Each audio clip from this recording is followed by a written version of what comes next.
Welcome back to the show, guys. Today I got a special episode for you. Me and this guest, we kind of like been vibing, just running on. I think like it's already had a 15-minute conversation, so I'm gonna have to do some edits to put this in the front and the other parts in the other parts. But anyways, I've been watching this man's content for forever now. I think it's been like 5 years at least now. He's posted a lot of inspiring stuff. He was actually Joe Rogan had posted some of his clips, which is kind of crazy because he's sitting here next to me now. I feel like he's like a movie star. But he's a kung fu expert. This man, he's been studying kung fu for a very long time, studying Tai Chi. He runs a gym out in Hollywood. I'll get you the name of that. I forgot to ask. But please welcome to the show, Sefu Carlo. Thank you. Sefu Thank Carlo. you, Mo. Thank you, Sefu. Thanks for coming on, man. It is an honor. It Yeah. is an honor. So thank you. You know, even tackling the hard issues. Like I've been watching videos for years. Right? Yeah. About kung fu, right? Saying that all the kung fu practitioners that get beaten up. Yeah. You know, and I can't. I'm not the best with names, right? Uh-huh. But there's a MMA practitioner in China. Right. Oh yeah. What's his name? Starts with a D, right? Yeah, I know. And he goes around beating people up. He got banned from trains and all that. Yeah, and here's the thing. I think he's doing a great thing. I think he's doing a good thing. There's definitely some cultural aspects, and there's definitely some things I don't understand. Right. But as far as doing what he loves and what he's here to do, 100%. And I think bringing a little bit more legitimacy to, upping your game, looking at what you've learned, I think is important, right? Mm-hmm. From what I've seen, he doesn't seem like a bad guy, right? He's pushing or yelling in people's faces or whatever the case may be. So, that's one of the things, right? And so I think that's a very big, important topic is legitimacy. Yeah. Yeah, I think that martial arts, you need to be tested, and it's good to be tested within your own martial art. That's why we have competitions. But I think the best way to grow your martial art in terms of technique is to test it against other arts. Because, like, dude, even what's that one Chinese martial art? The Tai Chi, right? The Tai Chi. Yeah, I'm sure there's something from Tai Chi that you could take. Maybe the stretching aspect of it, maybe like just being able to flow. It's obviously like if in a combative situation, it's probably the lowest on the totem pole. Like you're not going to learn a lot of self-defense, but there's always something you could take from it and you can adapt it to a new style. And that's how you become better as a martial artist, is you don't want to be chained to like these, like to like one style and one way of doing things. And that's the thing why I like Muay Thai, bro. I started with Taekwondo and I did that for years, bro. And Taekwondo is very traditional. You know how like the senseis, they don't even want you training at other dojos of Taekwondo. They get really mad, bro. I did it and my sensei made me feel really bad about it. Okay. But he's always like, this is our dojo. The only exception is if like you go to another dojo that has the same lineage, like, how in Taekwondo, like the belt system, it's like you go, you do the belt system with other schools, but they're all part of the same lineage, So it's like, that's acceptable. Like you go over to this dojo, which is like my friend's dojo. Anyways, Muay Thai though, it's, you see a lot of traditionalists that are like that. But one thing that is with Muay Thai is in the 90s, you had like the whole boxing thing come over, and then you had the Dutch kickboxing era. And because of that, the Thai fighters, they had to adapt, And so they started picking up boxing. Boxing became really popular in Thailand. Nowadays, it's very rare you see a Thai fighter that doesn't do boxing. It's just like, usually you'll do Muay Thai, you'll start off with that. Once you get kind of good at it, you'll kind of start cross-training with boxing. Every Muay Thai school, I know they do both the traditional style and they'll teach you the Dutch style, Okay. And so it's like that's, and I think there's still more things that Muay Thai could learn from that, like especially with the sweeps. Like when I saw the Chinese, Sanshu, it's basically Muay Thai, but they allowed wrestling takedowns. And I'm just like, dude, this is a whole, like just being able to grab the leg and actually pull them down. I was like, that changes the game so much, bro. Even in the clench, it's like, you can't really just rely on being in the clench for too long because they'll just grab your leg and single leg you, So it changes like how you move your hips and stuff. Anyways, so I think it's as a martial artist, it's like you should be able to face other styles. And back to what we were talking about with that guy from China, it's I think what he's doing is what martial arts is supposed to be, And then we lost that. I feel like in the 90s, it was always like you saw the shows like Street Fighter, or these guys are fighting the different styles and all that, And then we kind of like went away from that, and now it's all about money and sticking to your dojo and whatever, very commercialized. I feel like. Anyways, No. that's stuff we should save for the interview. But we'll go back to it. I'll probably cut that and clip it in. That was we're already rolling, bro. See, I already like you, dude. Sefu Carlo. I know this is gonna go good, man. No, thank you, Mo. No, thank you. Even now, I go by Instructor Carlo. Right? Okay. And if on the Instagram, I still maintain the Sefu. Right? Do you want to go by instructor instead, or like coach or something, or Sefu kind of weird? No, Sefu Carlo is great. It's okay. Okay. But it also, we can talk about it too. It's just the journey, right? And yeah, I'm all good. All right, you ready to get? I'm turning up the AC. You know, but I think there's lots of lessons to be learned. You know, and that's the other thing too. If you don't have perspective, you're lost, right? Yeah. Being from SoCal, you know, being myself, I think the first thing we always look at is, you know, race, right? Or gender, or whatever the case may be, right? You know, I had and I'll bring up Sefu Ray a lot. Sefu Ray was one of the instructors I trained with. And actually the reason why I wear the socks, right? Yeah. And, you know, he said, if you look like an easy target, you should take martial arts. Right? You should learn how to defend yourself. So, and I've always kept to that. And it's nothing offensive. I don't think anyone should take that to heart, right? But that's life, right? Oh, for real. And the smallest pig gets eaten first, you know? Yeah. Usually, bro, you know, the tiger looks at that motherfucker like, you can't run fast, you know? 4 legs. Yeah. And, you know, even, you know, it's natural for us to size people up, and especially as dudes, you know, you're going into a situation and things like that. You know, even coming here, dude, I see, you know, a big guy, you know, it's like you can hold your own, right? Yeah. And so that's also the mental thing, right? Is but if you let's say you see someone and right, it looks like they you take them, whatever, you have this thought, right? And it happens all the time, right? It happens with people who get robbed or whatever the case may be. I've seen YouTube videos where, you know, the bigger guy comes in, 1 or 2 or whatever the case may be, coming in to attack someone who's smaller, and the next thing you know, the guy pulls out a gun. Oh, yeah, dude. That's the ultimate equalizer right there. I was going to say, if you look like a victim by gun, this is probably fastest, easiest way to take care of that problem, right? Martial arts takes a long time, you know? 100%. 100%, right? But it's not necessarily in the size, right? You see a lot of guys who have a lot of heart, and it goes into different arenas, right? You know, and I'm just thinking of like past memories, right? Even coming here, I'm just thinking of because growing up, you know, I was on the good side of things, right? I try to do good in school. I try to, you know, for the most part, okay. I had my issues, and then eventually went a better route, right? And but I saw some fools who used to swab the deck, you know. And one kid I went to school with, I just remember he was smaller than everyone, right? Than most of the other kids.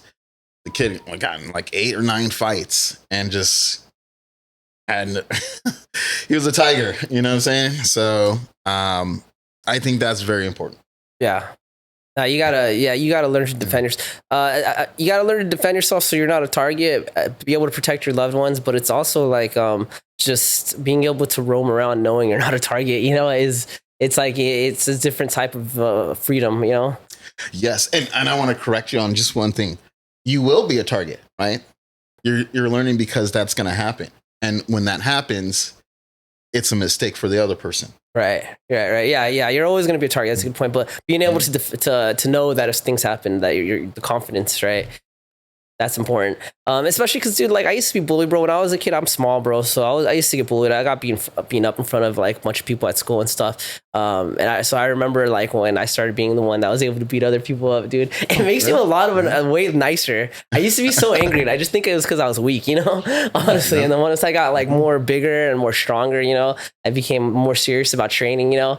I just became a lot nicer, bro, honestly. And maybe it was the marijuana too. I smoke a lot of marijuana, so combination of the two, you know. You know what? My lady had to explain to me California sober. Yeah. I mean, you just smoke weed because I used to do a lot of other drugs, but I pretty much just smoke weed now. In a previous life, but no, you know, fitness is a, you know, I don't want to say it's the end all be all, right? But it really does help to set better patterns, right? definitely. And geez, you know, to point the finger or say perfection or even people there, but to put, you know, perfection is not the right. I think that when it comes down to improving yourself, improving your mind, it all comes back in a circle, right? Because you want to go and learn how to defend yourself. And then that's where the legitimacy comes in, right? And we were talking about being cool and flashy. I think cool and flashy kills the martial art, right? Because if you've looked at the patterns, you know, first in the 70s, Kung Fu came in the 80s, it was karate. You've heard this kind of thing about, and in the 90s, MMA. It's like, but if you just follow the trend, it's going to leave you stuck. You know, the true martial artist is always evolving. And I want to share a similar story, right? That, you know, I'm big on Kung Fu. I'm big on Tai Chi. I have wrestling and grappling experience from various different schools, right? And I'll explain that a little bit. But one of my first instances of wanting to really learn how to defend myself was when I was about 13, a kid got me in the mount, a full mount, and literally just drilled me in front of everyone. Did he know? Like, did he have training, or was it just you just kind of naturally knew what to do? He got into that position like it was and I was stupid. Okay, that's the other thing is that kids were egging it on, and you know you should be smart. I should have just walked away. There's lots of other things you could do. Okay, but again, not having that experience probably wouldn't have led me to the journey, right? So getting in that full mount and then getting beaten up in front of a girl that you like all throughout, you know, you're like, oh my God, like that's why I understand these kids, like growing up is tough, right? Yeah. But still coming from the traditional arts and wanting to study those and being in that full mount was my first experience of, hey, I want to learn how to get out of this, right? That's why I love Brazilian Jiu-Jitsu, and credit Brazilian Jiu-Jitsu, you know, for tackling that, right? Because ground fighting was not something that was tackled. And, you know, it's something that we all have to learn, right? Or you might be in that position. So, you know, I just, you know, you get these questions. Have you ever been hit before? Have you ever been, oh my God. Yeah. Yeah. Oh, dude, being on the ground and having someone dominate you on the ground, that's like a different type of scary, you know, because it's just involves so much like knowledge that it's like trying to drive a manual car and you've never even driven an automatic car and you're just on the freeway now. You're like, what do I do? You know what I mean? Oh, forget it. Yeah. I was training jujitsu under Legacy Jiu-Jitsu in Santa Ana. I still have a good relationship with Legacy, but I did that for a few years, and I'd wanted to get into MMA. I was like, I want to do MMA, but I remember, like, dude, I had already been doing striking for like 10 years by this point, you know? So I was like, obviously my striking was just a lot better than everyone in that class. And those guys were all doing MMA too, you know? Legacy is more of an MMA guy than just a pure jiu-jitsu guy. But I remember I was rolling with this dude. Well, I can't remember his name. He's about my size. And he had only been doing jiu-jitsu for like 2 years or something. He was still a white belt at the time, I believe. I think he had 2 stripes. This was my first year in, but I had like all these other years of martial arts experience. I was in way better shape than him, you know?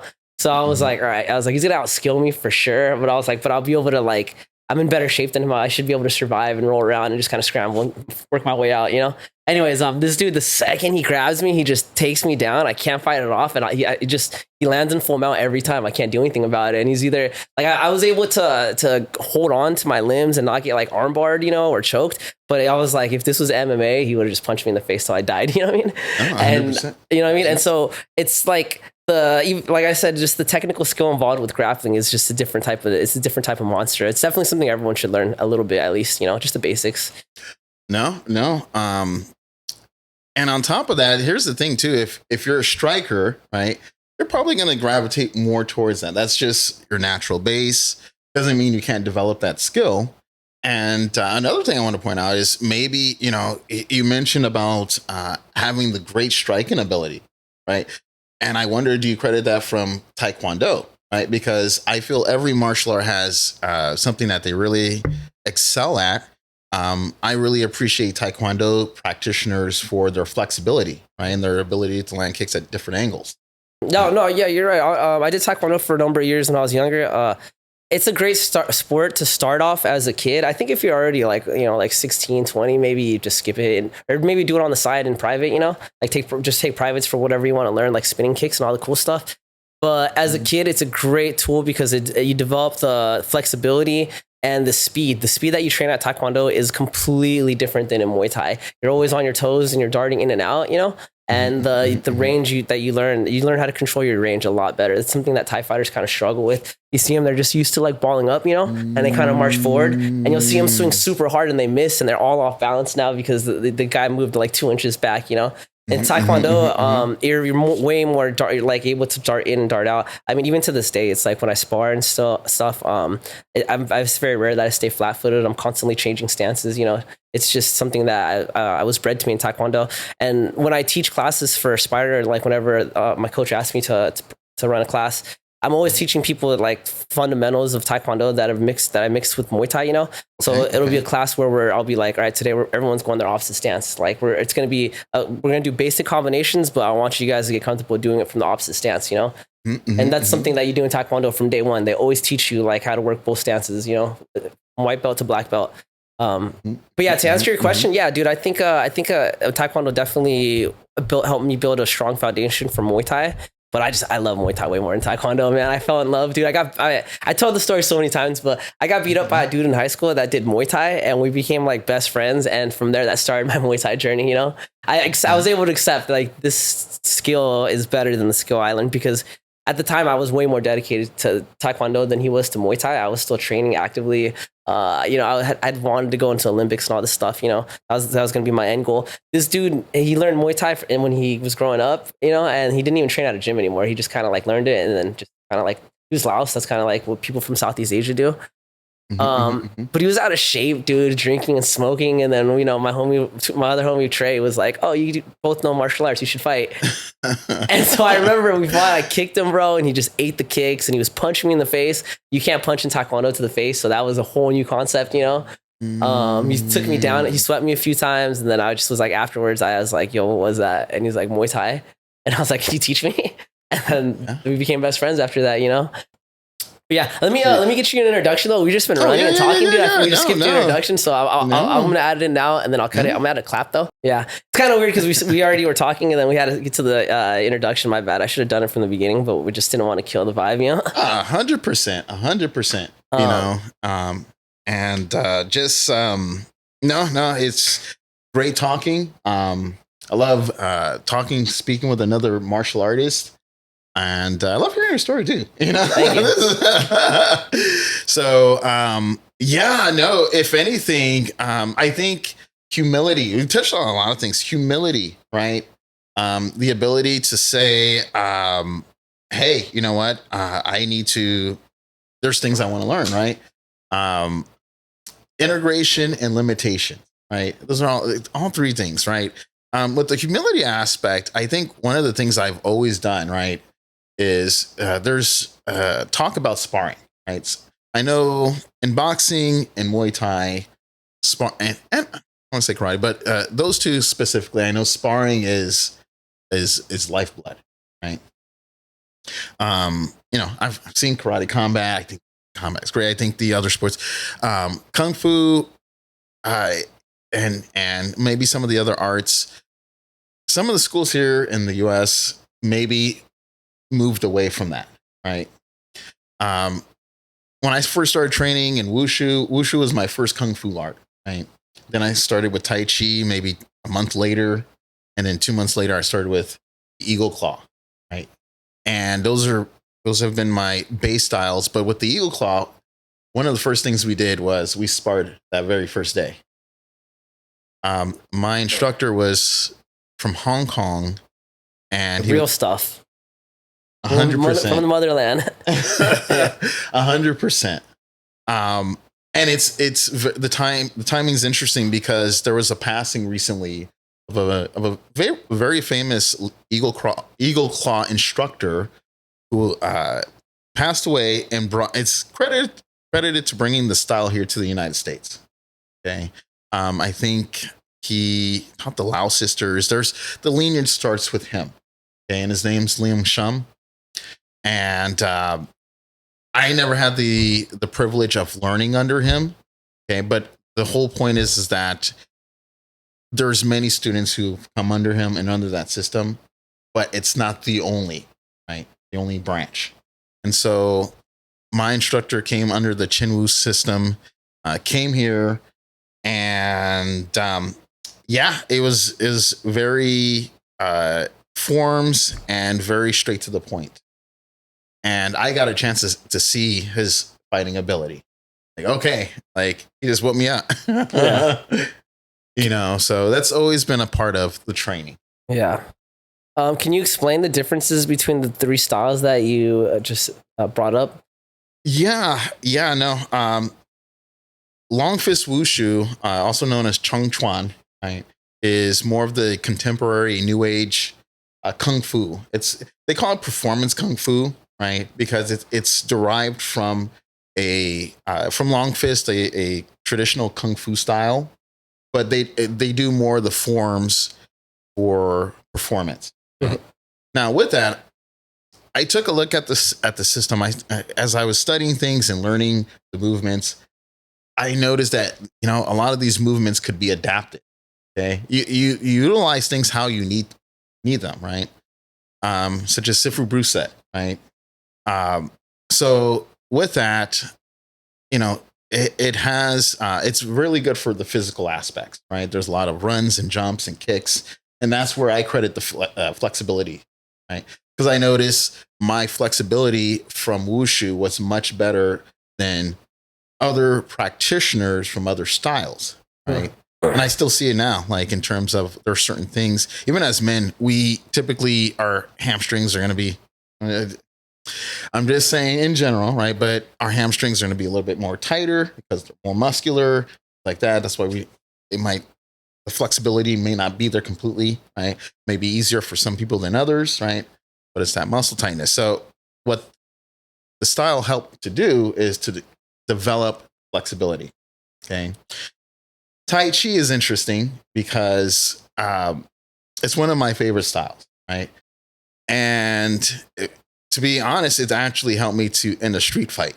Is it? I thought Tai Chi was like a dance. I thought that was like more of like a type. From when I see it, they're always kind of like doing this type of thing, I don't understand it. That's my bad if I'm not relaying what I see properly, Not at all. Not at all. If anything, it's my job to explain it, right?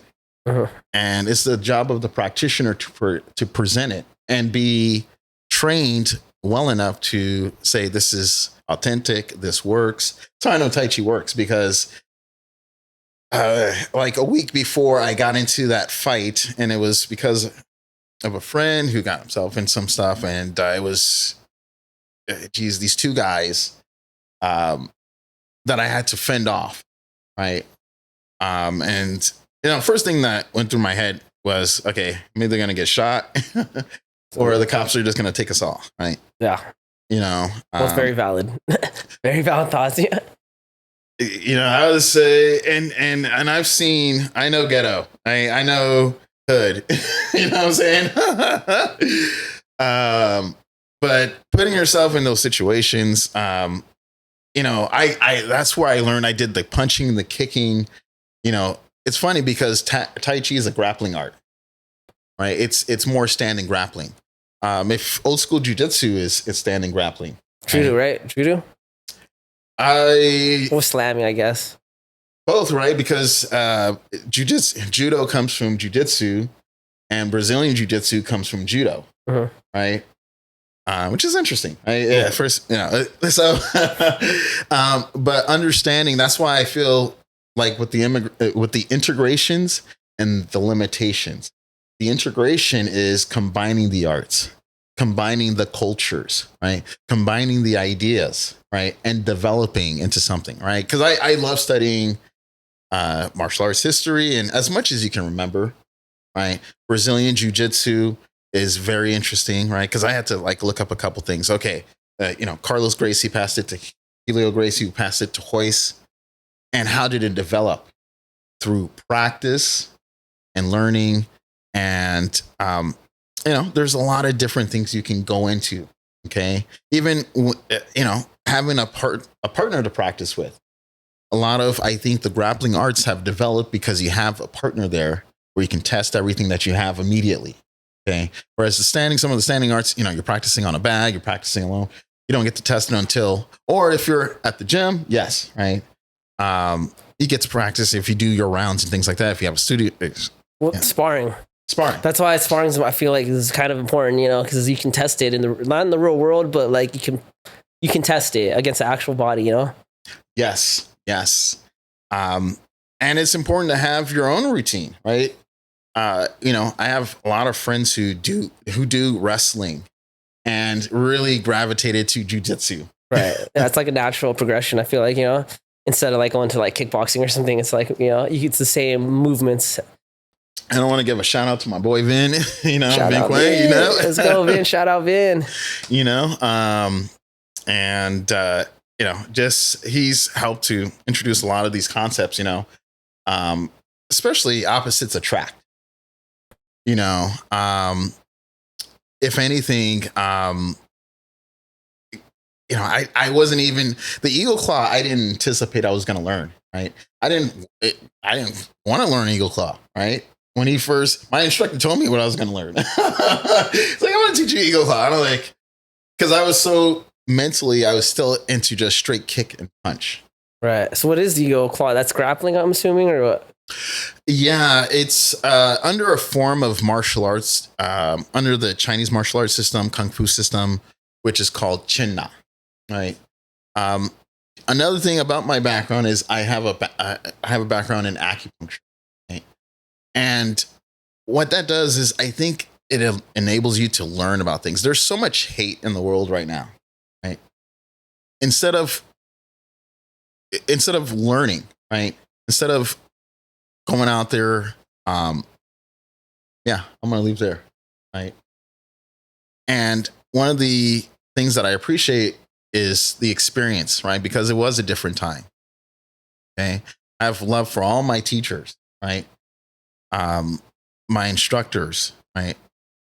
Who were there, took the time out, were a second father figure, and but the eagle claw, it's a lot of it is chin na, right, which is just grabbing the joint locks. Okay. Now, here's the other thing too, is that when people first hear of like kung fu or anything like that, or if they think of joint locks, or they think like you're gonna go for these small finger locks or things like that, the things that aren't allowed in the UFC, right? Yeah. Or like typical MMA competitions, right? Usually they allow big joint locks, like Kimura's, things like that, armbar, whatever the case may be, right? A lot of eagle claw depends on grabbing your opponent, right? Mm-hmm. Grabbing and seizing, right? So a lot of the movements I will do will focus on grabbing the wrist and then working from there, right? Mm-hmm. So like wrist locks into like arm bars or something, I'm assuming?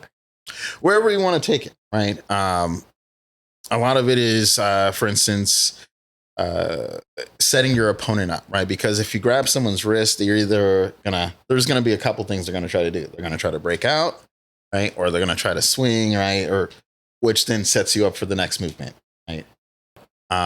So a lot of it is set up. There's a lot of feinting, right? Sefu Bruce was into the feint, right? That's another thing, right? I mentioned Sefu Bruce, right? I call him Sefu Bruce, right? Is that Bruce Lee? Yes, sir. Oh, you met Bruce Lee before? You met Bruce Lee? No. It would have been an honor, right? but growing up, he was an inspiration. I don't think he's an inspiration for many. So all martial artists across the board, boxing doesn't matter what it is, dude. Everyone looks up to Bruce Lee at some point in their life, Yes. So you can't just take him for all yours, right? Yeah, he's a cultural icon, man. And understanding some of his, some of the things, because he's a big proponent of, like, when I read his book, I was still surprised of how much of the kung fu he kept, right? How much of the base, the story, he ended up venturing into boxing and wrestling, karate too, fencing, karate, all this other stuff. Yeah. Because he got in a fight and he's like, oh my God, like, I'm assuming what he said, but he realized that he needed to improve his base, that this one style wasn't going to work. And I had a chance to meet the person who told him to take up boxing, and his name is Leo Feng, and he passed away maybe a couple years ago, right? R.I.P. Yes, 100%. You look back and you're like, man, these experiences, there's lots of because we look at martial arts. Leo Feng, was he Bolo in that kickboxing movie? Was it that Cambodian guy? No, you mean Bolo Young, right? Yeah. Because I saw, because he was in Enter the Dragon, but he was in Bruce Lee's last movie. Was that Enter the Dragon? But I remember, that and in Bloodsport. Yeah, Bloodsport is where that was like his big time. That's where he got the big bucks, 100%. I'm sorry for interrupting you. I just thought that might have been a connection, but yes. No. It's important to look at a lot of these inspirations, a lot of things where we've been, right? Like, there's been everybody's really into the Karate Kid, right? And just the remakes, the series, so there's a lot of nostalgia, behind these things, right? Whether it just brings back good feelings or we learn from them, right? But looking at Leo Feng, his story is interesting too, because he wasn't a traditional martial artist, more of a fitness guy, boxing.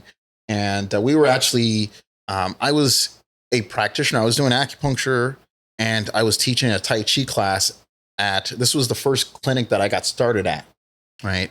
And got me started not first class, but first class I was kind of teaching on my own and really getting out there. And there were two classes. I was teaching a Tai Chi class, and he was teaching a class that was kind of based on functional fitness. It was some of the principles Tai Chi, but it focused a lot on like weight training and stuff like that. And I took one of the classes with him, and because I was like, okay, I just kind of want to learn a little bit more. And we were talking. He's like, yeah, I'm the guy who told Bruce Lee to take up boxing. That's crazy. That's so crazy. And and you wonder, like, oh man, okay, where are these stories coming from? A lot, Bruce spent a lot of time here in SoCal, right? There's a lot of practitioners from, Venice to the Valley, right? There's a big community here, right? Not only in just Southern California, but all across, right? But it gives you some perspective in terms of, a lot of people think that, and for other Kung Fu practitioners as well, I've seen practitioners. Oh, and that's where the socks come from, right? Because talk about lineage. I have lineage from different instructors, right? But it goes from Sefu Bruce to Dan Inosanto. And Dan Inosanto taught a lot of different other instructors. My instructor was Sefu Ray Manzan. So Ray Manzan studied under Dan Inosanto, and he wanted to meet. He told me he almost met Bruce, right? That was the thing. It's like there's always connections. Like, I almost met him. What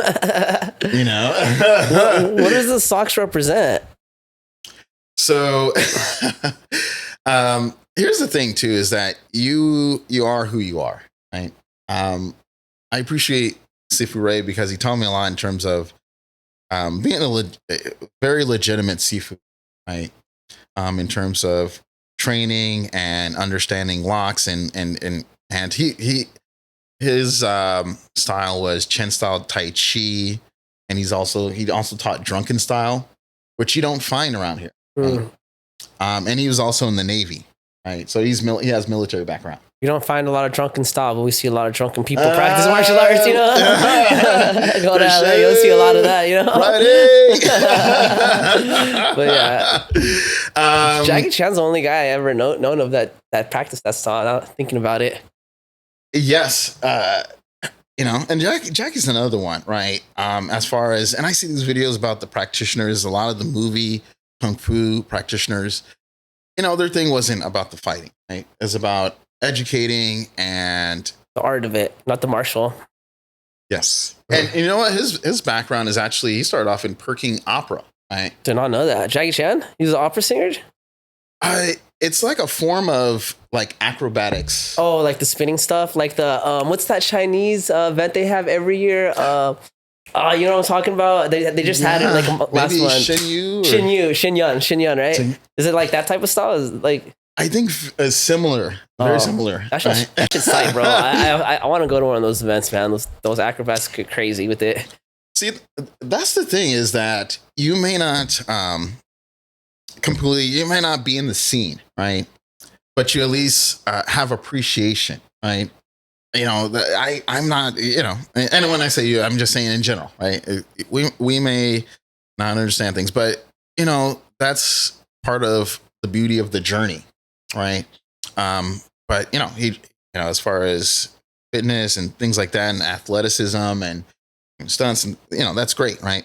You know, bring back to where we're at here with learning about martial arts, you know, you learn something from everyone. Right. Sefu Ray told me there was one time I was teaching a student, I'm going to post it on my Instagram, but I used to wear socks that were they're, you know, the cutoff socks that you wear for running. Yeah. But I should have worn the socks that went all the way up, right? Yeah. And one day he's like, you know, you're a Sefu, pull up your socks. Have you heard of Food's Gone Wild? The page? Yes. The socks? The higher the sock, the downer the food. Oh, the Sefu.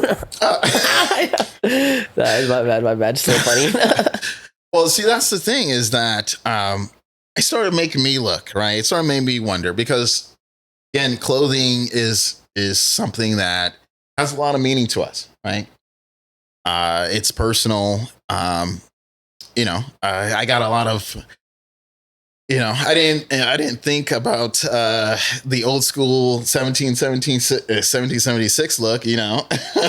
There's been a lot of uses of socks, right? And so I don't want it that much, but you know, it's what it is to you, right? And especially a lot of these foods, right?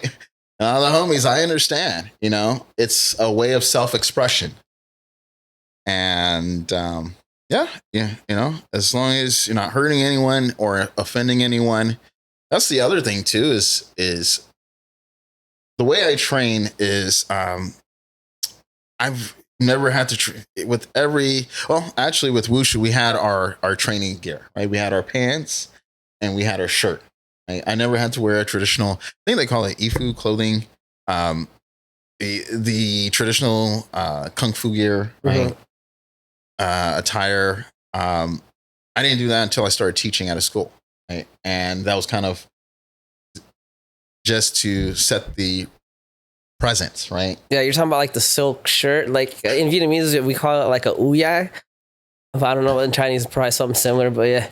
And that's where, you know, again, we can go into a lot of different topics, right? Being a American practitioner as opposed to, you know, and even then, you know, my background, my parents and my family's from Haiti, right? So my background, but I was born here and here in Cali, but understanding culture, right? And things like that. So one of the things I always try not to do is culturally appropriate, right? That's why I get questions about things like your lineage and things like that. Everything I teach has been taught to me, and I teach it and spread it like my instructors would have wished, right? I feel like the cultural appropriation thing, it's not like a big deal with Asians. We don't care about that. You know what I mean? We don't care if you like dress with the uye or if you learn the martial arts. This is where I think perspective comes, right? And you're learning, right? And I think that's great. But having perspective, right? Like for instance, there was one video that someone had told me that there was a kind of a social media account that someone took a video of me doing Tai Chi, right? And this was out when I was in like the Diamond Bar area, right? And I have a lot of neighbors. I've lived in predominantly Chinese neighborhoods and communities, and it's been great. But someone was taking I would have neighbors come by and stop and watch me doing the Young style form, and one person took a video, and then another person came by and they were like, "Hey, I saw you in the video." Yeah, so it's like, you know, like, Yeah. And I think I was just, you never know who you're gonna, you know, make happy. Like you were saying, right? People are glad that you're sharing things, sharing ideas, sharing culture, acceptance. Mm-hmm. You know, so I feel honored, right, and privileged, right. And so part of that is, you know, and again, it's like, it could be a little touchy here, there, whatever the case may be. But, you know, I've never had a problem with what I've taught as far as like legitimacy. You know, one of the things is, you know, I tell students, you got to figure things out in terms of, I show you the movements, you do the movements, and you have to spar and figure out how to really apply, right? Like for the first Eagle Claw form, you know, when we started doing forms, my instructor would show me the forms, and then I try to apply it, right? And it's like, you know, how are you going to catch someone's punch, right? Boom, boom, right? You know, so then I had to learn other techniques, like maybe feinting, right? Whatever the case may be, or learning how to, if the opponent isn't, if you're the person you're sparring with, if your attacker isn't gonna attack first, right, or if they're not giving you something, then it's like yin and yang, right? You either push or you pull, right? And then you get into more like Brazilian Jiu-Jitsu, right? And it's like, okay, now if someone really doesn't want to give you something, you can just pull them into your guard, right? Or pressure, whatever the case may be, right? And yeah, I think it's just part of the journey, especially martial arts here in the United States, right? Because we live here, you know, it's developed. I think you have such a we're so fortunate to be able to get all this input and then develop, right? Yeah. So speaking on martial arts and developing, I mean, what got you started how'd you get started with all this? Because it seems like you've been doing it for a long time now. Did you just know a guy that did Kung Fu and taught you the way or something, or a neighbor? Part of it. It was all the Bruce Lee movies, wasn't it? That serves as the inspiration, right? Right. And it even goes into like what I plan and like overall goal and why I do some of the things that I do. And I know I've given lots of shout outs, but shout outs to mom, shout out to dad, and to the fam, you know. But, you know, we couldn't afford martial arts growing up, right? I asked to do martial arts. Like, they asked, like, they wanted like $300 or something. I was like, that's it. Back then, that's like $600 today, you know? You know, forget it. Yeah. And that's the story for a lot of kids growing up who either come from working family homes, right?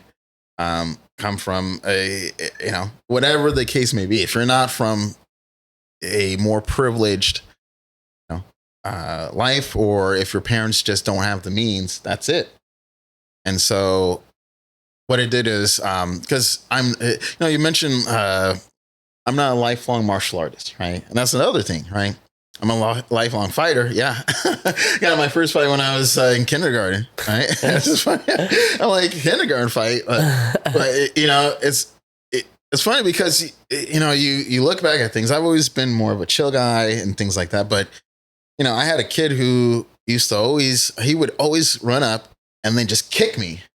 Like, I'm like, Happens. Okay. So, he does it 2 or 3 times. And I'm like, so then the last time he does it, I'm like, okay, screw this. And then I push him back and I go into this RoboCop mode and I'm like walking over him and I kick him. And I'm walking again and I kick him. And then as soon as like 2 seconds later, the teacher comes in. She's like, why are you kicking this kid? I was like, one thing is I always remember that story because it teaches you perspective. You never know, right? Hey, self-defense is a real thing. Right? Yeah. But it's also within limitations. And again, you never know. You never know. Sometimes you only get part of the story, right? But my journey, right, and where it started to study martial arts, it actually started when I went to the library, okay? And I got a judo book, right? Right, karate and judo, right? I learned how to make a fist, right, and use these knuckles here, right? And again, shout out to my older brother here. He's hardworking guy, right? He's more old school. He's a football player. He played football in high school, played basketball. And there's people who are very into the athletics. That's another thing you can touch on, right? But I know he wasn't going to BS things. You know what I'm saying? Like, this is a guy who benched 315, right? 3 in high school, right? A senior year. So I was like, let me try something out on you. And I just tried to do a hip toss that I read from a book. And I didn't do it all the way. I was like, I held back because he was like, oh, whoa, man, but that at least opened my mind. Yeah, the power that's in this book. Yeah. Of martial arts, right? And what's out there. Now, granted, learning those things didn't help, right? In terms of confidence, building your ability to learn, to really stand up for yourself, and then actually knowing how the moves work. That came from the training, right? And also the strength training, right? So, growing up, high school was a challenge. Who didn't get picked on, right? There's on that end, I feel like people develop at different levels. Okay. My development came after I turned 18. I moved out of the house. I went to college. I got on my own. Where did you grow up in though? Like what area in LA? Altadena, Pasadena. Oh, Pasadena. Oh, that's a rough area. In actuality, Altadena, Pasadena is nice. We're very fortunate to have grown up there. Okay.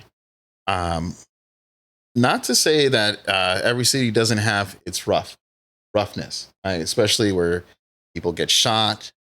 I grew up in the 90s where there's a lot of Bloods and Crips stuff. You know what I'm saying?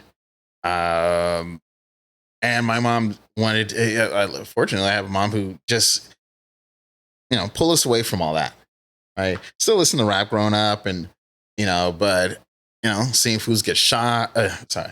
Seeing fools, get beaten up, right? Thank God I've never seen anyone get shot, right? That's the other thing. I don't try to come out as like the toughest guy. No. I think that's the other thing is that you fight to live, right? Growing up, you always say, they hear this phrase, I don't give a, whatever the F, right? I used to say that too. I thought that was like the superpower, not giving a, until you realize that you do. And that's when you start fighting even more. You know what I'm saying? Yeah.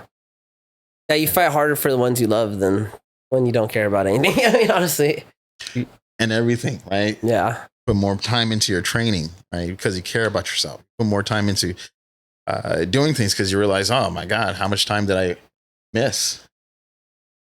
So there's one message I would send to the younger folks out there is that, there will be a time where you do give a, what, okay?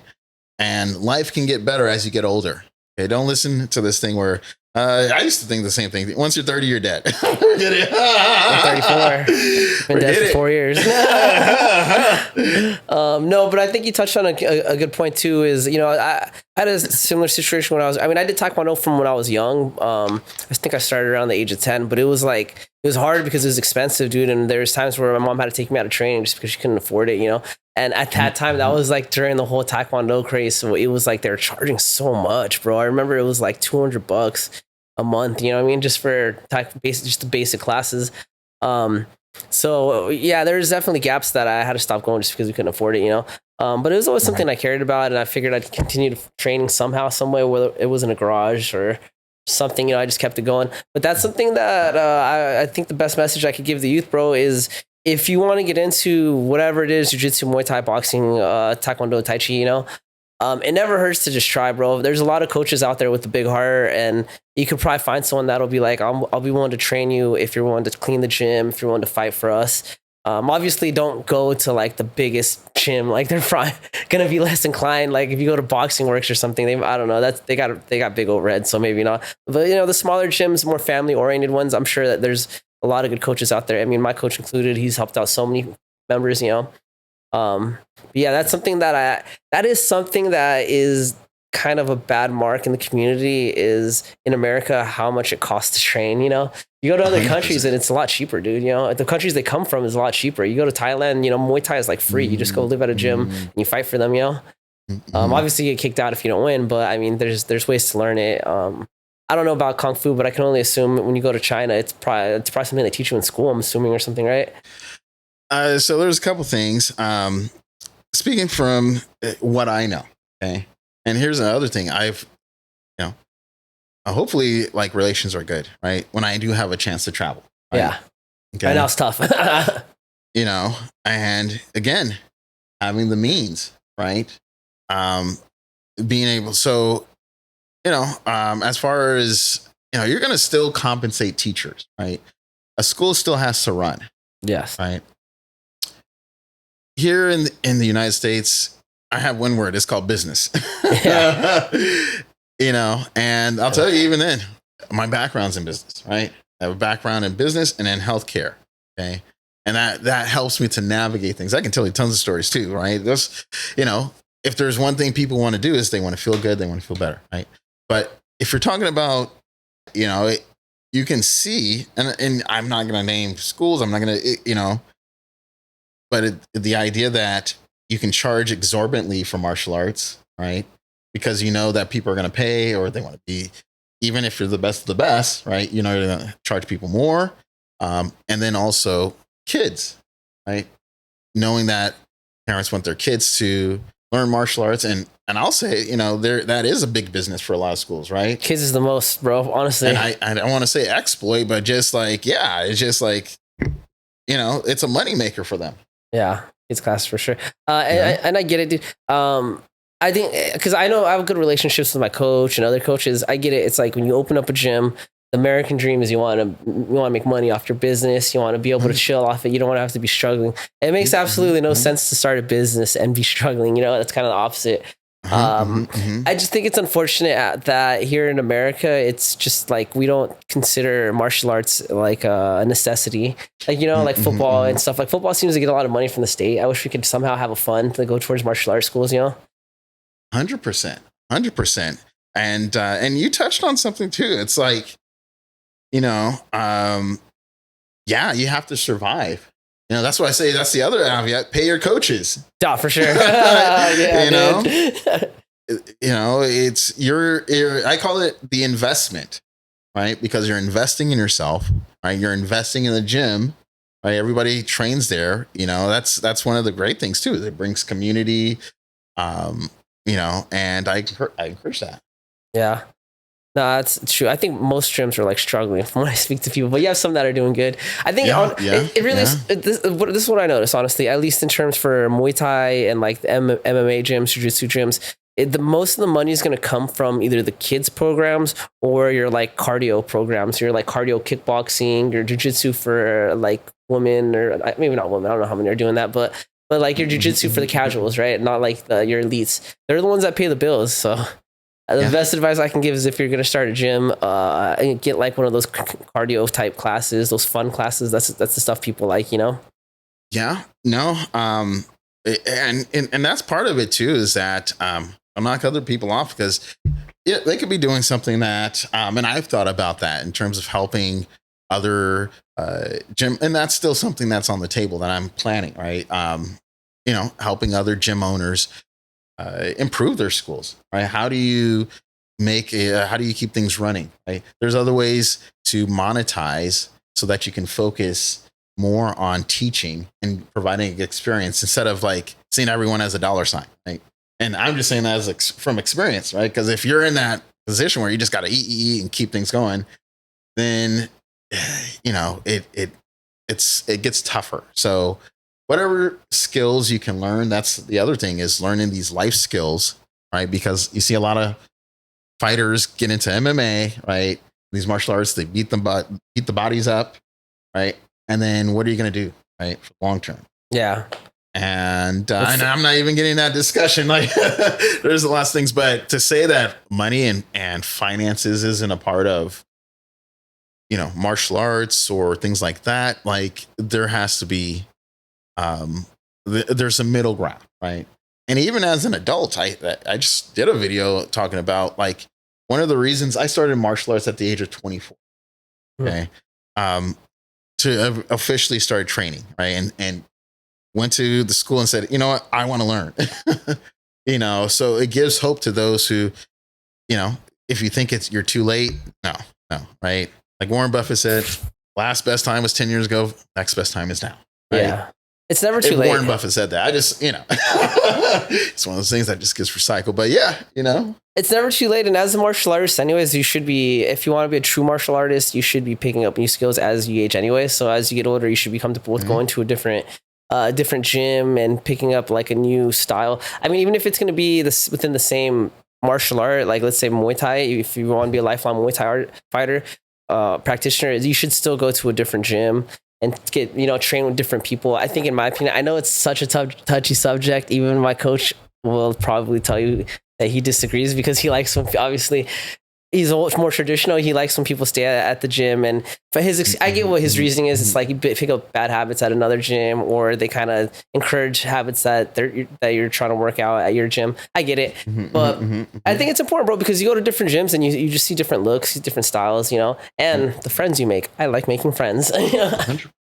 But yeah, I'll go to a gym where it's like they're like, okay, our gym, Frankie, he's really big on the Dutch style right now. That's kind of been our thing for these last few camps. I'll go to another gym. Maybe they're more traditional. Maybe their thing is a lot of rangy things, teeps. It'd be cool to learn, add to the repertoire. But yeah, dude, there's no reason to be scared to start late, whether you're 40, 50.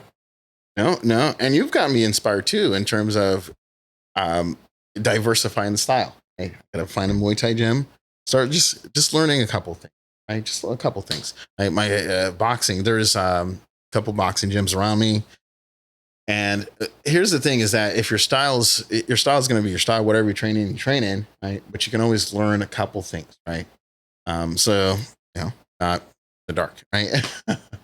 Yeah. Sometimes it's not even related to the actual technique. Sometimes it's like a mindset. You meet another coach and the way he thinks is different. And you're like, I got to apply that thinking to my life, my training. You know what I mean? Here's the thing is, I actually went to a seminar with Rob from McDojo Life. Oh, right? Dude, I wanted to meet that guy. He told me, I was talking to him online. I remember he was telling me he's going to do a seminar out here and he's doing a movie or something, but it went out my head. I forgot about it. But yeah, Rob. It's because you see a lot of people online, right? And obviously there's different personalities and things like that. You always want to meet the person or see how the person is in real life, right? There's this idea, right?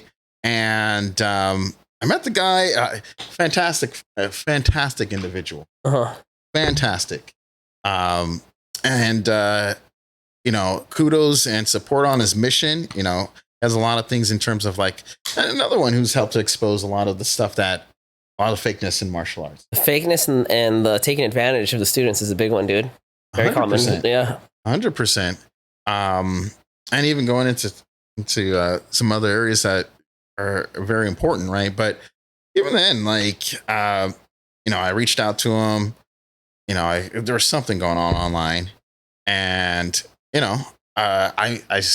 afterwards he's like, okay, well, you have an open, blah blah. Take a look at my videos, blah blah. So when he was coming into town, and I had a chance to like go to one of the seminars, I was like, okay, let's do it, right? Because here's the thing, I get a lot of flack online about the martial arts, blah blah. I understand. I've never had a problem at any of the gyms I went to. I started learning the jiu-jitsu and the wrestling. I actually started off with wrestling at my grad school, right? At the wrestling, we had a wrestling and jiu-jitsu club, right? So that's where I learned how to break the guard, which I still, one of the ways, right? Because there's multiple, right? But that way I learned at the wrestling club, I still use to this day for my buddy Aaron, right? And then through 10th Planet, right? And that's another thing too, right? It was another experience. Shout out 10th Planet. 100%. 100%. That's another thing, Joe. Went to 10th Planet. I love 10th Planet, right? It was a different experience, right? Because here's the thing is, and I love the layout, when I first went there, I was thinking like more traditional, right? I didn't know, right? I didn't know they focused mainly on no gi. I don't think they have any gi actually. Do they have gi? Yeah. They do, and I've seen 10th Planets. They'll have like kickboxing classes too sometimes and stuff. Like Muay Thai instructors will go train there. It's a cool school. It's definitely a very modern take on martial arts, though. Yeah. As far as just it's kind of like you dive in and you just figure things out, right? You just build up from there, right? Yeah. And I can't speak for other schools, right? But and you kind of. I kind of go on other tangents here, but ultimately, what you're learning has to have legitimacy, right? Has to pass the test, just grow from there. I think if you want to see it as if you're trying to use the martial art in a competitive way, like maybe not even competing, but just to say that it's like I'm one of the best, or I know I can hang with the best, then yeah, you gotta be battle tested, right? I think there's nothing wrong with if you want to just study an art just to do it, just to maintain the healthy lifestyle of it, But then at the same time, don't trick yourself into thinking you're doing something else, right? I think that goes back to this conversation we had earlier about like the traditional martial artists, that they kind of stay in their bubble. They kind of discourage you from trying other arts or even competing in other avenues. That's one thing about you is like, I saw that you competed in like, it was a Muay Thai or kickboxing thing, right? And I love seeing stuff like that. It's like, you're a Kung Fu guy. That's your base. There's no disputing that. And there's no shit to talk about that. But it's like, you're willing to be like, all right, let me go try Muay Thai and see if I can apply some of these things that I've been doing in Kung Fu and Muay Thai, right? And maybe you can, maybe you can. Then maybe you're like, all right, so maybe this didn't work out. What can I change to make it better? So so it can work next time, And I think that's a beautiful thing, man. That's a hard thing to do, bro. No, 100%. It takes looking in the mirror. A lot of us don't like looking in the mirror. No, thank you. And here's another thing, Mo. I'm not gonna name the instructor, but I've seen a traditional instructor very, very, very effective and good at what he does. But as soon as I saw them get taken down to the ground, it looked like a fish out of water. And I was, and you start understanding these things. It's like, okay, well, once you start learning ground fighting, you realize like, yes, the ground does utilize the legs, right? We're so used to, if you're doing stand-up, you're so used to kicking and pushing off the ground. You do push off the ground when you're on the ground, but there's a certain nuance that comes with it. Okay. First, especially even, so my background in high school, I did water polo. Right, I did water polo for 4 years. I did swimming for 4 years. Right, so understanding sports. And here's the thing: we didn't have subs. Our team was dwindling, so we had to play entire games. Yeah. You know, when it comes to sports, I understand that aspect, right? The athleticism, right? MMA tends to bring a lot of athletes, right? From football players to non-football players, right? But people who either they've been training for years, right? They have the strength and things like that. So, it's just part of the journey. Here's the other thing too. I competed in Naga last year. Yeah. Right. How'd you do? Did you place? Didn't place. So it was. It's one of those humbling experiences. Yeah, that's right? a tough one too, though. Naga. Oh, yeah. I got something whooped. Right. And so I think that's part of. There's a lot of things, right? I think part of it is the learning experience. Like I'm always having fun. I'm always, I know if I don't win something, if I don't win, I'm going to go back to the lab, right? The other thing too is, you get experience with different opponents and things like that. I'm surprised at how many people want a cheering crowd behind them. Some people need that. I just think because here's the thing is that, especially I went there by myself, as far as support, I was training and I have everything. I have my, I was training at 10th Planet in Westco prior to the competition. Right. But as far as when I compete, and this is part of what I do, I also support other martial artists. Right. One of my first tournaments, it was hard to get any support, right? Even from the school owner. Right? And there's a whole story behind it. And respects to the school, it was a great experience and the owner and things like that. But, having that support, having, if you're competing against the number one contender, you're the underdog. You have to expect, even in real life, right? You got to expect that people are going to not like you, spit on you, whatever, right? And you have to get past that mindset. Yeah. So that's just something in general. So your team didn't come out and corner you or anything? So that's the other thing is following more of the traditional martial arts. When I train, I just go to train. Mm-hmm. I go to learn, right? Even at this age, right? As far I'm 44, when I started 20 years ago, it was just a different ball game, right? A lot of my training is one-on-one with a more traditional kung fu schools or traditional kung fu training, and I've sparred with a lot of people from different styles, right? Whether it's Kempo or karate or whatever the case may be. And here's the other thing. I know MMA is a different beast. Competition is different. Mm-hmm. Right.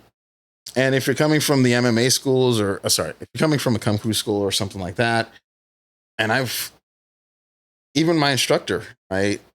My Eagle Claw instructor, he didn't teach a lot of people, right? He didn't have a big school. He's a doctor now. Right? He's Dr. Sefu. Which is another thing, right? So my background is in healthcare, right? And it just gives you a different perspective, right? I do want to continue and I do want to continue the jiu-jitsu training, right? I'm just a white belt, right? But if that's something, it's not going to happen overnight. It's not going to happen by next year, right? Hopefully into my 50s, it's something I can. Yeah, you can definitely do it when you're in your 50s for sure. But I think that's odd that your team didn't come support you, man. I mean, how long have you been training at that 10th Planet for? Were you able to build relationships with people, or did you kind of sign up before you actually kind of?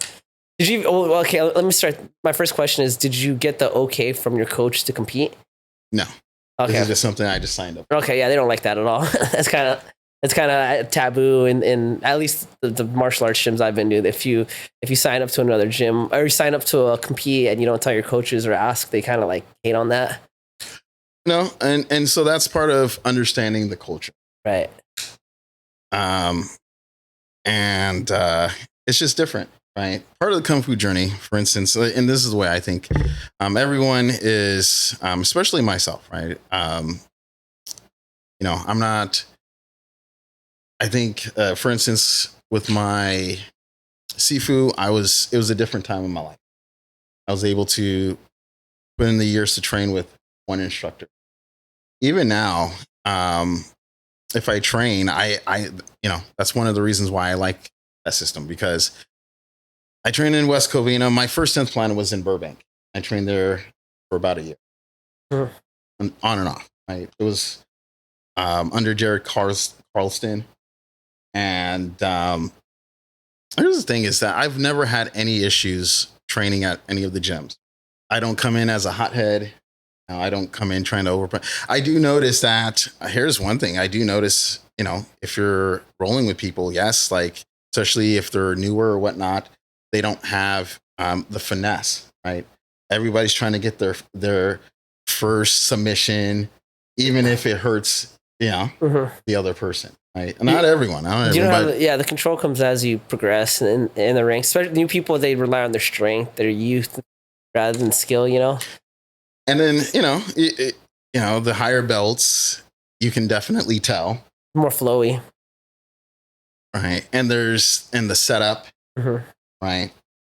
And, that's the thing is that, with the ground and the jiu-jitsu and the grappling, it's not something that I mainly focus. But I'm glad that I have experience. I'm glad I've trained. And, it's fun rolling around. I go into class, rolling with different people, and, but that's something that I think later on down the line, understanding more about the culture, understanding more. Very culty. Jiu-jitsu is I feel like jiu-jitsu is like one of the cultier ones, So just the way it's just the way that the Gracies kind of like made it into like more of a mainstream art, I guess. Kind of gives the impression of like this is kind of like a cult, You know what I mean? I love it though. Don't get me wrong, but I recognize it. But one thing I do want to add though, I think if you were to do another jiu-jitsu contest, I think if you were to get the okay from your coach, I think the experience will be a lot different, because then they're gonna have they'll set you up with someone that'll be closer to your level. They'll be able to kind of negotiate who your opponent's gonna be, right? And two, they'll be able to put you in a camp. That's important. It's like it's good for the mental, it's good for your body, and then it's good for like he'll set you up. Usually, like is your lower belt, they'll probably give you like like rather than having the coach kind of work with you, he'll give you with another, maybe a brown belt or a black belt. He'll be like, here, work with this guy, get him ready for his camp, And so you'll have that bond, you'll have that person in your corner that for the last 6 weeks you've been seeing him every day with, It's a different experience, I think. I feel like you didn't get the right experience. I feel bad, No, I know, 100%. Yeah. But to me, that's all good. Not to say it's a bad experience. I'm just saying it's different when you have your team with you. You got your flag, and it's like, and you know that you're like, these are my people. They're here to help me succeed. It feels good, dude. It helps to have an ally in there. 100%, 100%. And even then, I think, most important thing is keeping the skill, right? And again, life is going to present us in different situations. I have friends who, during COVID, right, during lockdowns, right, things like that, the schools were closed. So their excuse or whatever, I can't train. And I can understand that, right? Yeah. But at the same time, you should have a method where you can always work on things. I know there's certain exercises you can do, practice triangles, whatever the case may be. But I do feel like you're not as limited on, especially on the stand-up arts and the traditional arts on that end. Yeah. So and trust me, I heed everything, right? So just looking at things from different perspectives, and also that the training's not over, right? It's never over. 100%. Well, see, that's the thing too, is that you know, you have these jujitsu practitioners get into, and it's obviously the sport and things like that, but how do you promote lifelong practice? How do you promote longevity, right? And you know, that's kind of where the healthcare comes in. So health is wealth, baby, and martial arts is martial arts is and health is go hand in hand.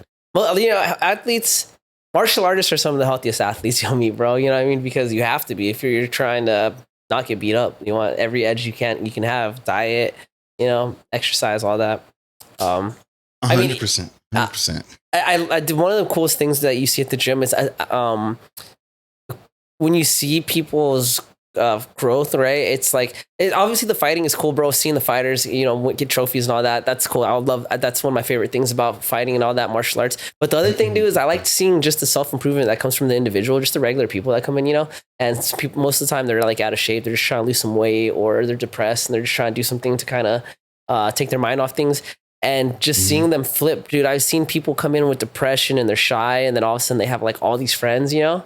It's like they got like 30, 40 new friends, and they have these friends. Like this one chick that I'm thinking of in particular is Hustle, dude. She's one of the nicest people I've ever met. But she's very quiet and shy. She used to come in with her brothers, and she for a while she wouldn't come in without them.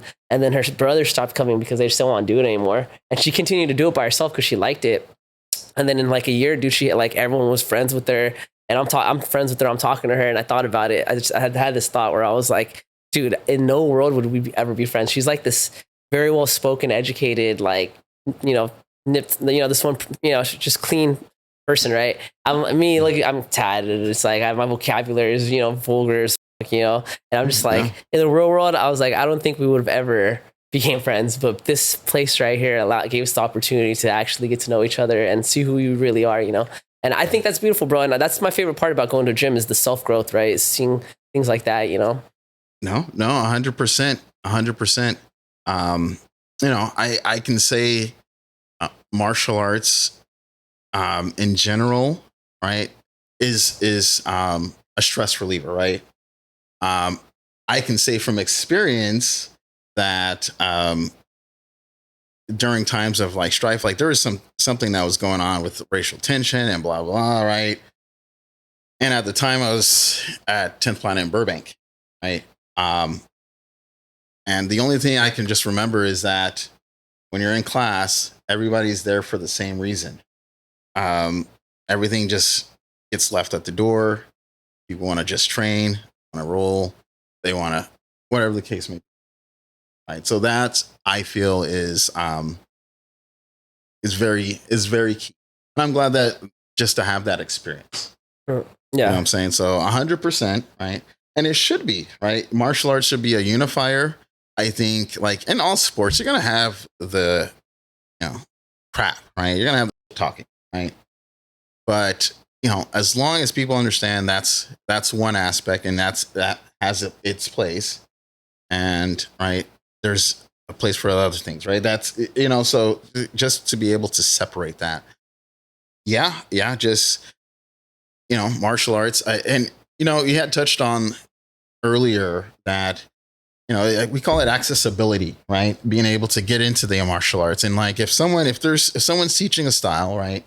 Say you have a kung fu teacher here, and maybe that's not what your kids want to learn exactly, right? But they have access to it, right? For right now, learn what you can. Definitely. Learn what you can. Yeah, learn what you can now. Get the skills you can acquire, and maybe you can trade those skills for something you want to trade them for, you know? I'm sure there's a boxer out there that might be one day might be like, hey, can you teach me how to kick? And just be like, all right, can you teach me boxing?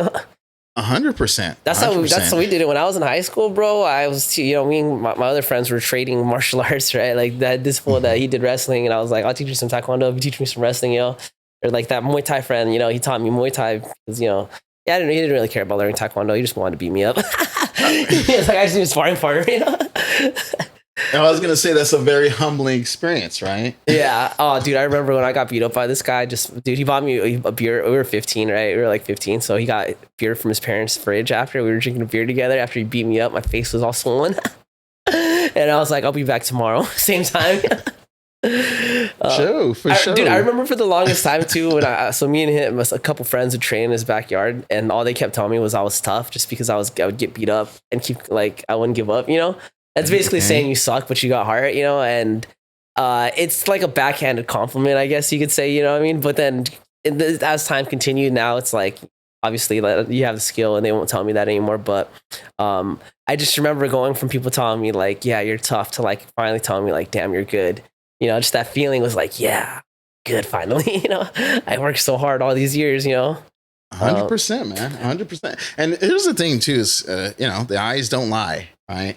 I think you have to take truth into everything, right? But I'm surprised how many people. One, I don't think you should underestimate anyone. And even when we were running school.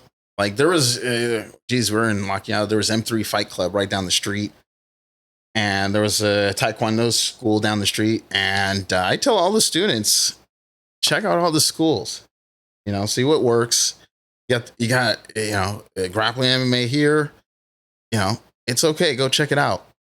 And the funny thing is that people would go to all the schools, and then they come back to the Kung Fu school. They come back to where we were teaching at. And then they sign up. Yeah. And it blew my mind. Yeah. What's the school that you're teaching out of?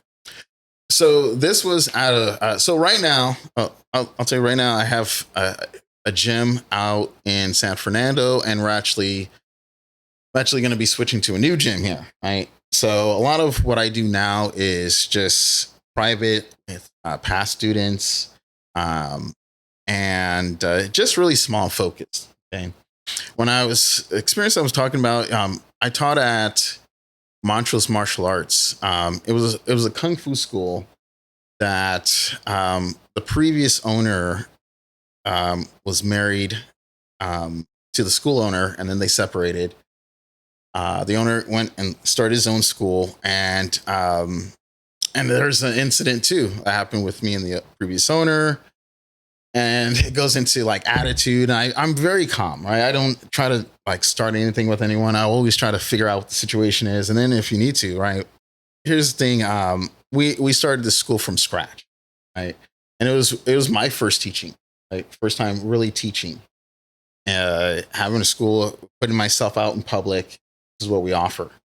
And we built up from there, right? I would spar all students. A lot of it is stand up, so you're trying to demonstrate things. And one of my favorite things that would happen is obviously there's always people trying to test you, right? And either it's like when you ask someone to throw you a strike. One of my favorites is when too hard. They actually throw it for real. They throw it quick, or they try to catch you off guard. Yeah. Right. And that's luckily in all the years I've been teaching, I have never been caught off guard. And I had to watch it myself, right? If I'm going to ask, but there should be, obviously you're expecting a level, like, so mentally you have to prepare yourself. And I'll tell you this, the students who did that got it twice as hard. I was like, yeah, I was going to say, and whenever I got to teach a class, if I'm asking someone to demonstrate something, if I'm holding for them and they swing hard, I'll just stop and be like, what are you doing? Like, we're trying to show the class something, or you're not here hitting pads. You're showing the technique that I'm telling you to do. You know what I mean? Yeah. Yeah. But, everyone should have a right to see, if to test your legitimacy, to test if what you do works. And, I think here's the other thing too. There's a lot of factors that go into it. That's why I always have an open hands policy. You can come to school and test, whatever the case may be. A lot of students I spar with, they just end up becoming students. Right. And I haven't had an issue. But that's also part of it too, is that as an instructor, you always have to be improving your skill, right? I always say students help you to maintain your skills, right? Because you're always beating them up. So you're like, okay, I know. Keeps you sharp, right? But to get to that next level, you want to, right? Even Jet Li said, right? He had like 12 or 13 instructors. And again, he's he knows his Kung Fu, he knows martial arts, right? But, that's why I'm under the movies and things like that. But the concept is still the same. Right? A lot of these fighters, right? You don't know if someone's doing. professional fighters, right? Perspective doesn't hurt. So that's where I'm at, right? In terms of, I realize there's a certain plateau, and I'm trying to get to the next level. Yeah. Yes. You gotta self-improve, baby. Everyone at home, you gotta self-improve. All right, Sefu Carlo, you mentioned some stuff you wanted to bring up. I don't know if we went through everything. I know you want to talk about the finances of the gym. We kind of brushed on it, but is there any tips and tricks you might have for struggling gym owners? Main thing is just basic business principles. It's harder if you're solo, right? One of the things that worked with the school is school owner did the administrative stuff, right? And me and there was two other instructors, one other instructor at one time and then two, but we just focused on the classes, right? I think part of it too is that the people are going to be coming in for multiple reasons, right? There's obviously defending yourself is a big thing, right? There's going to be people who want their kids to compete, right? There's going to be people who want their kids to just kick some ass, right? People who want their kids to learn the values, right? And the more you know about yourself, the better you can position yourself. Because that's the other thing too. I'm fortunate enough to have a place to teach and but there's a lot of great instructors who don't, right? Who deserve a school, right? That's why I don't take that stuff lightly. Yeah. Yeah, I think what you said about separating, stick to the skills you have, right? If you're a coach and you open up your own gym, maybe don't spend so much time learning about the business side of things, the financial side. Bring in a partner that maybe they can do that, and that lets you focus on the skills you have. There's no reason to take time away from what you're good at and to start doing something you suck at, because then you're just going to be doing two things half-ass, So do one thing whole ass, bring someone in to do the other part whole ass. I think that's good advice that you brought up. Yeah, and what's funny is when you brought up about your students that come in. My coach told me something a long time ago. He says every time people sign up to the gym, he's always looking at them for one or two things. He's like, he looks to see if someone's running away from something or if they're running to something. And I think it's it's a good point. I think it's important because, right, some of us are running away from things. For me, is like addiction, depression, whatever. Other people are running towards things. Maybe they want to be a champion. Maybe they want to kick some ass, right?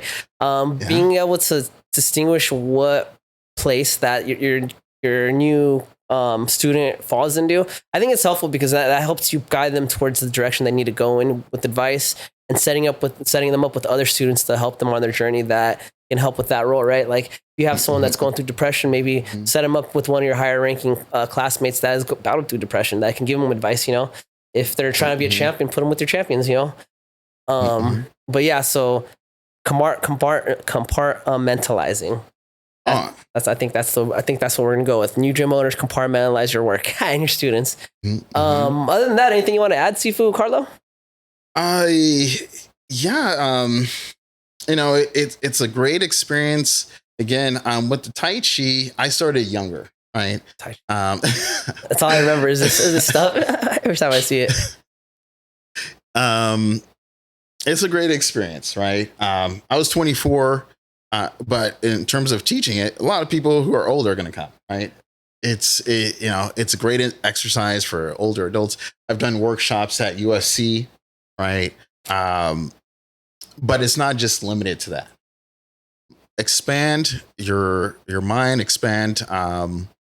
learn as much as you can, and don't be fooled, right? You have a right to test things out, right? And when you lose, you win. The only real loss is if you don't learn. From experience, right? I always tell people, man, the only person you're competing with is yourself. So it's all right if you lost this against an opponent. The real opponent is you. So as long as you felt like you did better today than you did last time, you won, right? 100%, and be open. A lot of the traditional masters, there's certain things, there's certain respects you might try to keep, certain an image you might try to keep, and I feel like that can hurt you in certain, right? And just to keep open, I respect people's opinions. I respect your opinion, you know what I'm saying, and insight. And it just helps, right? Helps on the journey. Yep. I respect your opinion too, Sefu Carlo. Maybe one day I'll come check out your gym. Maybe you can teach me a little bit of Kung Fu. Anytime. I'd like to do that. Actually, you know what? If I did do that, I'd love to, if you're okay with it, maybe I could bring a camera and take some footage of the training. I think that'd be tight. Here's another thing too. If you know anyone who wants to spar with a Kung Fu guy, right?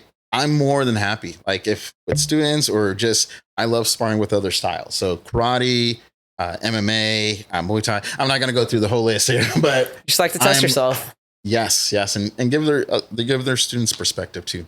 Yes, sir. Yeah, maybe I'll come by. Maybe I can spar students. I'll try the whole Kung Fu stuff out, and like I said, maybe I can bring a camera, make an episode out of it, and you can get some cool footage of some Kung Fu training. 100%. Anyone at home, thanks for watching. You can you want to plug in your socials and where people can find some of your work? Yeah, I run a website, selfdefensehub.pro. I'm on Instagram and YouTube and Facebook, the Tai Chi Dude. And that's the only thing. How did the name Tai Chi Dude come about? Right. And I'll tell you, it's because wherever I go, I'm always referred to as the Tai Chi guy. Right. And, Tai Chi guy is kind of classic. And I was like, okay, I didn't want to be the Tai Chi bro. Right. But dude is a very California. That's what I was gonna say. It reminds me of when I saw your name, dude. I was like, this fool definitely was born out here. He's not a transplant. For sure. Represent. And also, last thing, more in an Altadena hat. I just want to give a shout out to everyone affected in the fires in Palisades and in Altadena, right? And so there's still, they just found someone who was missing. Even for the count, it's maybe like 25, right? Over 25 people. And, just, I think that's the real true spirit of martial arts, being able to rebuild back. So, shout outs to Altadena, you know what I'm saying? And just stay strong. And if you can help, more than happy, right? There's a lot of us there's a lot of good you can do. Everyone can do something. So shout out to Altadena. Hopefully you guys recover quickly because it's travesty. And lastly, can I do one more? Yeah, do. Mike is yours, bro. My lady, Joy, love you, babe. Love my kids. You know what I'm saying? SB, Calito, love you all. And my boy Yodel. He always wants to shout us out. Shout out Yodel. Sick. For those of you, and then some quick messages. If you guys have been paying attention, I've mentioned how we're moving gyms. The move will be complete next Saturday. I believe we'll be having, I think we're going to be having grand opening party. Check us out. Spider Muay Thai. We just recently moved from Santa Ana on Harbor and Warner. We're now in downtown Santa Ana on 4th Street and Main. The Otis building, floor 3, check us out. We're going to have brand new mats, brand new everything. It's going to be nice. Old location's done, where we officially gave our keys back yesterday, I believe. Also, quick shout out to the team. We had 5 people competing at IFS on Friday. All 5 took the dub.